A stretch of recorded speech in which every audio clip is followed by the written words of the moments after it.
Orang yang berdiri di ujung pedang menyerbu ke langit. Angin lembut bertiup oleh orang itu, menyebabkan tubuhnya bergetar. Lalu dia pingsan dan jatuh ke tanah. Pedang itu seolah mengeluarkan tangisan kesedihan saat jatuh dari langit dan menusuk ke puncak gunung. Ada riak dan kemudian sepotong besar gunung jatuh. Sejumlah besar batu hancur berkumpul di sekitar pedang, dan dalam sekejap, pedang itu berubah menjadi patung batu. Di sampingnya, patung pemiliknya juga muncul. Sosok pelayan di ujung pedang perlahan terbentuk saat batu yang hancur berkumpul.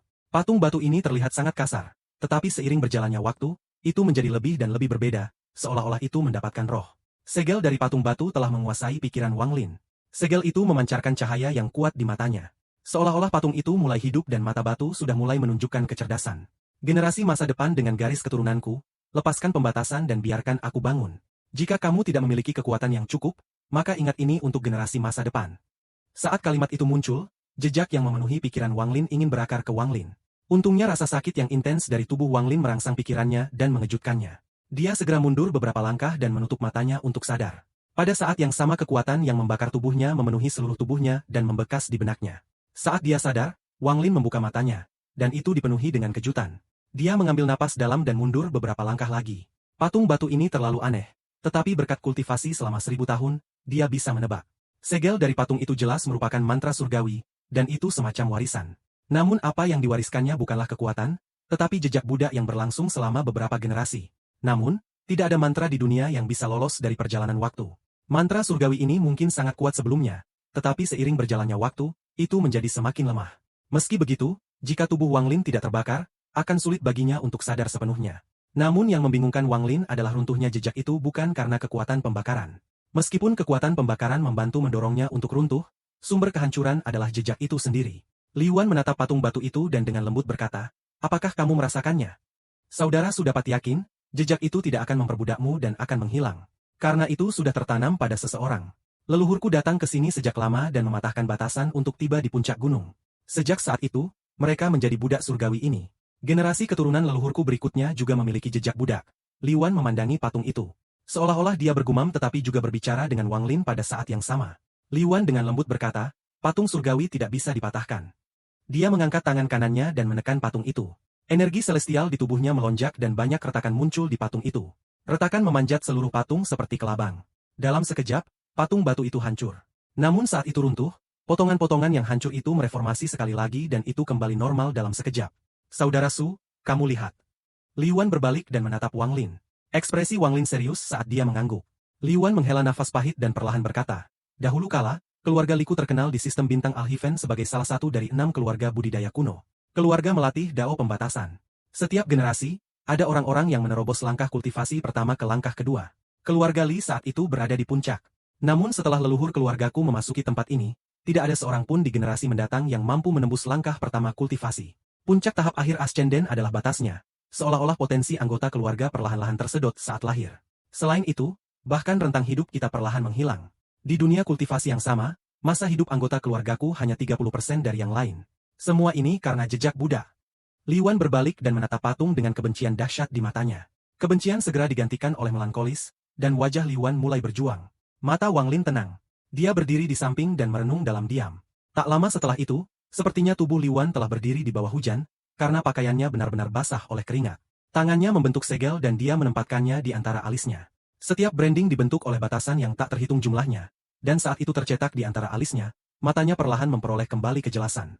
Li Yuan mengeluarkan seteguk udara kotor dan dengan pahit berkata, "Saudara Su, saat aku menjadi terlalu emosional, jadi sulit untuk mengontrol jejak Buddha. Sejak lama jejak Buddha ini, keluarga Liku secara bertahap menurun. Anggota klan mati satu persatu dan kultivasi mereka macet di langkah pertama. Mereka perlahan-lahan kehilangan kemuliaan masa lalu.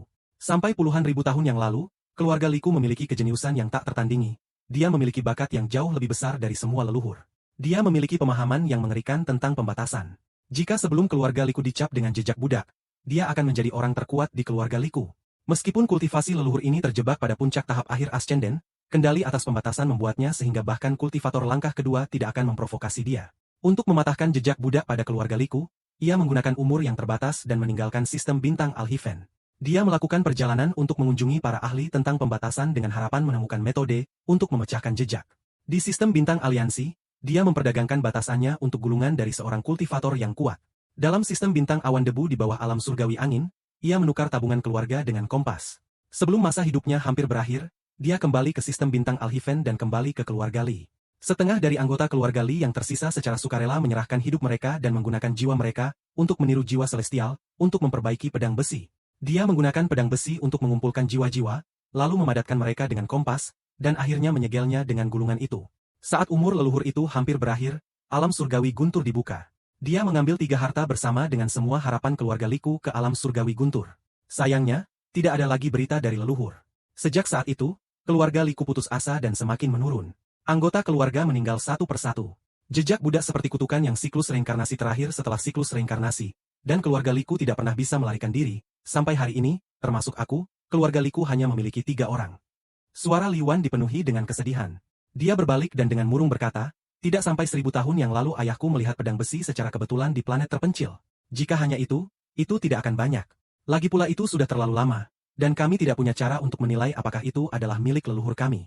Tapi pedang besi ini disempurnakan oleh setengah dari jiwa keluargaku. Sekilas ayahku bisa melihat kemarahan dan keluhan anggota keluargaku. Li Wan mengulurkan tangan, dan setelah membuat kilatan cahaya, pusaran muncul. Saat pusaran diputar, Gehong muncul dengan ekspresi ketakutan. Yang membuatnya takut, tubuhnya diseret keluar dari pusaran dan dibuang ke kaki patung. Keluarga yang memiliki pedang besi memiliki nama keluarga Ge. Mata Li Wan menjadi ganas dan dipenuhi dengan kebencian. Jika itu di masa lalu, saat keluarga Liku masih kuat, menghancurkan sesuatu seperti keluarga Ge hanya dengan jentikan jari. Namun sekarang kultivasi keluarga Liku macet di puncak tahap akhir ascenden, dan bahkan dengan bantuan pembatasan, kami tidak bisa mengalahkan keluarga Ge yang memiliki 2 kultivator langkah kedua. Beberapa tahun kemudian, aku pergi menyamar dan memasuki keluarga Ge. Aku menemukan tentang semuanya. Li Wan dengan pahit menatap langit. Keluarga Ge sudah tahu identitas Li sejak lama. Namun mereka tidak mengatakan apa-apa tentang masa lalu dan mengirimku ke alam surgawi guntur bersama dengan Gehong dan 3 harta. Meskipun mereka tidak mengatakan apa-apa, aku bisa menebak apa yang terjadi saat itu, mengingat kecerdasanku. Mata Li Wan menjadi ganas saat dia menatap Gehong dan perlahan berkata, hari ini aku datang untuk menyelesaikan keinginan leluhurku, tetapi sebelum ini, aku membutuhkan darahmu untuk menenangkan puluhan ribu tahun keputusasaan yang telah diderita oleh leluhur keluarga Liku. Saat Li Wan mengatakan ini, ia mengulurkan tangan dan segera meraih Gehong. Tangannya memegang dahinya dan matanya dipenuhi keputusasaan. Dia ingin mengatakan sesuatu, tetapi pada akhirnya dia tidak berbicara. Wang Lin mengerutkan kening dan perlahan berkata, rekan kultivator Li, masalah antara keluarga Limu dan keluarga Ge tidak ada hubungannya denganku. Mengapa kamu membawaku ke sini? Li Wan berbalik ke arah Wang Lin dan dengan tenang berkata, aku melihat pertempuran saudara Su dengan kultivator ilusiin melalui pembatasan. Salah satu mantra saudara Su sangat berguna bagiku. Saudara Su dapat tenang, aku tidak akan memintamu untuk membantu tanpa hadiah. Setelah masalah ini selesai, aku akan memberimu pembatasan 18 plum lengkap bersama dengan pembatasan pemusnahan keluargaku sebagai kompensasi. Sekarang aku meminta saudara Su untuk sabar, karena aku pertama-tama harus mempersembahkan korban kepada jiwa keluargaku. Mata Li Wan dipenuhi dengan kebencian yang mendalam saat energi celestial melonjak keluar dari tubuhnya dan bergegas ke Gehong. Wanita itu menunjukkan ekspresi pahit, tetapi matanya sangat jernih. Dia berjuang untuk melihat kembali ke patung batu, dan setelah melihat sekali, dia mengerti sesuatu. Dia membuka mulut untuk mengatakan sesuatu, tetapi pada akhirnya dia tidak pernah mendapat kesempatan. Tubuhnya meledak menjadi kabut darah dan menutupi patung batu. Jiwa asalnya diserap oleh patung dan menghilang. Li Wan merenung saat dia menatap tangannya dengan ekspresi bingung. Setelah waktu yang lama, dia menghela napas dan berkata, leluhur, anggota keluargamu, Li Wan, akan menyelesaikan apa yang kamu mulai. Angin bertiup kencang dan menghilangkan semua kabut darah. Wang Lin dengan tenang menyaksikan semua ini. Ini tidak ada hubungannya dengan dia, jadi dia secara alami tidak akan mencoba ikut campur. Selain itu, bahkan jika dia tidak ada di sini, nasib Gehong disegel sejak mereka melangkah ke alam surgawi guntur. Skema Li Wan ini berjalan sangat dalam. Jika apa yang dia katakan itu benar, maka cara dia bertahan di sebelah Gehong sepanjang jalan dapat dianggap menakutkan. Setelah tiba di gunung dia akhirnya menumpahkan segalanya, dan hanya karena gunung ini dipenuhi dengan pembatasan. Tampaknya pembatasan ini banyak berkaitan dengan leluhurnya. Namun aku belum mengkonfirmasi apakah semua yang dia katakan benar. Wang Lin dengan tenang menatap Li Wan. Ketenangannya tidak menunjukkan tanda-tanda kegembiraan atau kemarahan, membuatnya tidak mungkin untuk melihat apa yang ia pikirkan. Namun mata Gehong agak aneh. Kenapa dia ingin berbalik untuk melihat patung batu sebelum kematiannya? Li Wan menarik napas dalam sebelum dia berbalik ke Wang Lin dan dengan tenang berkata, saudara Su, batasanku tidak bisa dibandingkan dengan leluhur. Apa yang aku butuhkan dari saudara Su adalah mantra yang memungkinkanmu untuk menghentikan kultivator ilusiin melarikan diri. Ekspresi Wang Lin normal, tetapi pikirannya bergerak. Dari ini, Dia akan menentukan apakah Liwan benar-benar menyaksikan pertarungannya melawan kultivator ilusiin dan melihatnya menggunakan mantra stop. Sepanjang hidupku, itu adalah pertama kalinya aku melihat mantra seperti milik saudara Su. Mantra itu sangat kuat dan bisa dianggap tak tertandingi. Semua hal membeku pada saat itu. Dengan bantuan saudara Su, aku yakin dapat mematahkan patung batu sepenuhnya dan mengembalikan kebebasan keluarga Liku. Aku menawarkan pembatasan pemusnahan dan pembatasan 18 plum sebagai kompensasi. Wang Lin dengan tenang menatap Liwan. Jika masalah ini sesederhana apa yang dikatakan Liwan, maka itu tidak akan menjadi masalah. Melupakan pembatasan pemusnahan, hanya pembatasan 18 plum lengkap akan meningkatkan kekuatannya. Bahkan ada bagian yang bisa digunakan untuk meningkatkan mantranya. Saat ia merenung, Wang Lin menatap patung batu. Dia hanya melihat sekilas sambil menghindari cetak tangan dan kemudian dengan cepat menarik pandangannya. Dia tampak samar-samar memperhatikan sesuatu. Penampilan langit sepertinya agak mirip dengan Gehong. Saudara Su, kultivasiku tidak cocok denganmu. Bahkan dengan batasan, aku tidak bisa menandingimu, biarkan energi pedang itu, jadi mengapa kau masih meragukanku? Lupakan saja, untuk menunjukkan ketulusanku, aku akan memberimu pembatasan 18 plum lengkap. Setelah segelnya rusak, aku akan memberikan pembatasan pemusnahan bagi saudara Su. Suara Liwan dipenuhi dengan ketulusan saat dia memandang Wang Lin. Wang Lin tidak menunjukkan ekspresi, tapi dia mengangguk. Liwan mengeluarkan sepotong batu giok tanpa ragu. Setelah mencetak di atasnya, dia melemparkannya ke arah Wang Lin. Apa yang ada di dalam adalah 5 patung yang tersisa. Setelah melihatnya, dia memasukkannya ke dalam tasnya dan perlahan berkata, aku bisa membantu. Meskipun mengatakan ini, Wang Lin menjadi lebih berhati-hati. Dia merasa ada sesuatu yang salah. Meskipun Liwan tampaknya telah mengatakan segalanya, Wang Lin merasa seperti Liwan masih diselimuti lapisan kabut. Wang Lin dengan dingin mendengus di dalam hatinya. Aku ingin melihat apa sebenarnya yang direncanakan Liwan ini. Liwan mengungkapkan ekspresi gembira. Dia kemudian mengambil napas dalam dan membuka tasnya, menyebabkan pedang besi terbang keluar. Sambil memegang pedang besi, tangan kirinya dengan lembut membelai pedang besi. Aliran darah segera mengalir turun dari tubuh pedang, memancarkan cahaya merah, iblis. Liwan bergumam pada dirinya sendiri, tetapi Wang Lin tidak bisa dengan jelas mendengar apa yang dia katakan. Liwan terus bergumam dan kemudian aura dendam yang kuat datang dari pedang besi. Itu bukan untayan kebencian tunggal, tetapi banyak menyatu menjadi satu. Nyala api merah keluar dari pedang besi.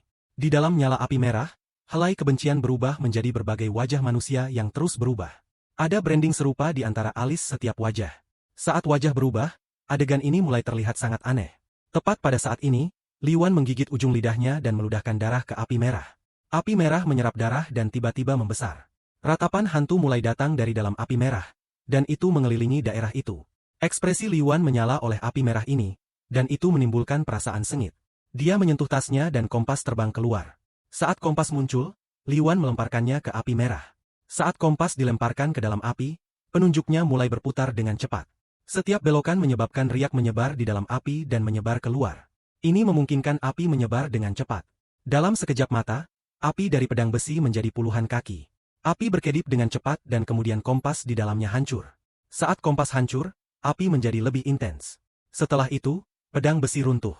Itu berubah menjadi besi cair yang diserap oleh api, menyebabkannya tumbuh lebih besar lagi. Api itu sekarang tingginya lebih dari 100 kaki, dan menerkam patung batu. Api mengelilingi patung batu. Bahkan patung pedang dan pelayan itu dikelilingi api. Patung batu itu tampak halus saat kebencian di dalam api memasuki patung batu. Celah berangsur-angsur muncul di patung itu, dan semakin banyak muncul seolah-olah akan runtuh. Mata Liwan bersinar saat dia mengeluarkan botol giok. Dia melemparkan botol giok dan untayan cahaya putih terbang ke api. Untayan cahaya putih masuk di antara celah-celah patung. Semakin banyak retakan muncul di patung, patung itu bergerak tanpa henti. Saat cahaya putih dan kebencian memasuki patung, seolah-olah sesuatu di dalamnya terbangun. Tepat pada saat ini, Liwan menarik napas dalam, dan tanpa ragu ia mengambil harta terakhir dari tasnya, gulungan itu. Gulungan itu terbuka, dan pada saat lukisan itu muncul, patung yang dikelilingi oleh api tiba-tiba bergetar dan perasaan sesuatu yang bangkit menjadi semakin kuat. Liwan berteriak, saudara Su, gunakan mantera itu dan biarkan aku menyegel sisa-sisa jiwa abadi di dalam patung batu. Mata Wang Lin menyala dan dia mencibir. Tidak hanya dia tidak menggunakan mantra, dia dengan cepat mundur. Dia hampir dapat melihat sebab karma sejati dan efek karma di balik masalah ini. Mundurnya Wang Lin menyebabkan kepala Liwan berbalik dan menatap Wang Lin. Dia mengungkapkan ekspresi sengit dan berteriak, rekan kultivator Su, jika kamu tidak bertindak sekarang, mau kapan lagi? Pada saat ini, bahkan lebih banyak retakan muncul di patung itu. Dan itu bahkan menunjukkan tanda-tanda runtuh. Perasaan tentang sesuatu yang terbangun menjadi lebih kuat. Mayoritas kebencian di dalam api merah telah diserap, dan semua cahaya putih juga diserap oleh patung batu. Kebencian dan cahaya putih ini seperti nutrisi yang memberi patung itu kekuatan untuk membebaskan diri. Namun ada juga segel yang mencegah jiwa melarikan diri. Segel itu ingin jiwa runtuh bersamanya. Wang Lin mundur lebih cepat dan mundur 1000 kaki dalam sekejap. Mata Li Yuan menjadi dingin dan kultivasinya meledak. Meskipun kultivasinya masih di puncak tahap akhir ascenden, ada aura yang menakutkan di dalam dirinya. Gerakannya seperti teleportasi, memungkinkan dia untuk secara langsung mengejar Wang Lin, dan dia berteriak, "Rekan kultivator Su, mengapa kamu mundur?" Kisah rekan kultivator Li sangat indah, tapi aku khawatir tujuanmu bukan untuk memecahkan segel keluarga Li tetapi untuk menghidupkan kembali patung surgawi. Saat Wang Lin mundur, bayangan di belakangnya berkedip. Penjaga surgawi melangkah keluar dan melemparkan pukulan ke Li Yuan. Ada ledakan besar yang diikuti oleh pukulan ini, dan momentumnya mengejutkan. Li Yuan mencibir dan mengungkapkan sedikit jijik. Tangannya membentuk segel dan dia melambaikannya, menyebabkan garis hitam muncul. Garis hitam melebar dan membentuk segitiga. Saat pukulan itu mendekat, segitiga itu melintas dan muncul di depan penjaga surgawi. Dalam sekejap, segitiga itu meluas dengan cepat dan membuat kontak dengan penjaga surgawi terlebih dahulu. Kemudian menyebar ke seluruh tangan penjaga surgawi. Dalam sekejap mata, itu membungkus dirinya dengan erat di sekitar penjaga surgawi. Pada saat ini, penjaga surgawi dibungkus erat oleh segitiga ini yang mengeluarkan semburan cahaya hitam. Tidak peduli seberapa keras penjaga surgawi berjuang, itu tidak berguna. Seorang penjaga surgawi kelas rendah saja berani bertindak sombong di hadapanku. Tawa Li Yuan mengejutkan. Namun ekspresi Wang Lin tetap netral, dan dia dengan lembut berkata, "Kamu memang berbohong sebelumnya." Li Yuan menatap Wang Lin dan perlahan berkata, "Aku tidak ingin menyerangmu. Sekarang, dengan patuh kembali bersamaku dan gunakan mantra stop yang kamu warisi dari alam surgawi hujan. Setelah masalah ini selesai, aku tidak akan murah memberimu hadiah." Wang Lin tersenyum dan menggelengkan kepalanya. "Kamu bahkan berani membunuh keturunan tuanmu. Bagaimana aku bisa percaya padamu?" Setelah ucapannya, Wang Lin segera mundur dan bergegas pergi dari tempatnya. Mata Li Yuan bersinar terang. Dia melesat keluar dan perlahan berkata, "Sepertinya aku benar-benar meremehkanmu. Tapi kamu tidak bisa lari dariku." Saat Li Yuan berbicara, dia melambaikan tangannya dan ada batasan yang keluar dari antara kedua alisnya. Awan di langit tiba-tiba terbuka, dan di kejauhan, ruang terdistorsi dan kemudian Wang Lin muncul. Setelah dipaksa untuk muncul, Wang Lin tidak menunjukkan tanda-tanda panik. Seolah-olah dia sudah merencanakan segalanya. Pada saat ini di fragmen pusat alam surgawi guntur. Fragmen ini tidak besar, jadi daratannya secara alami lebih kecil. Batang besi seperti guntur mengelilingi ujung pecahan ini. Ada formasi besar di tengah fragmen ini, dan 4 penatua duduk di sana. Masing-masing tetua memiliki rambut putih, tetapi tubuh mereka mendapatkan energi asal yang besar. Formasi tiba-tiba melintas dengan keras, tetapi keempat tetua tidak bergerak sama sekali, bahkan kelopak mata mereka tidak bergerak. Sesaat kemudian, sebuah bayangan muncul di dalam formasi. Bayangan ini menjadi merah, dan aura darah yang kuat menyebar. Keempat penatua membuka mata mereka dan mengungkapkan ekspresi serius. "Junior Wang Lin, aku telah tiba." Bayangan itu kental untuk membentuk seorang pria parubaya mengenakan jubah merah dengan rambut merah. Leluhur darah.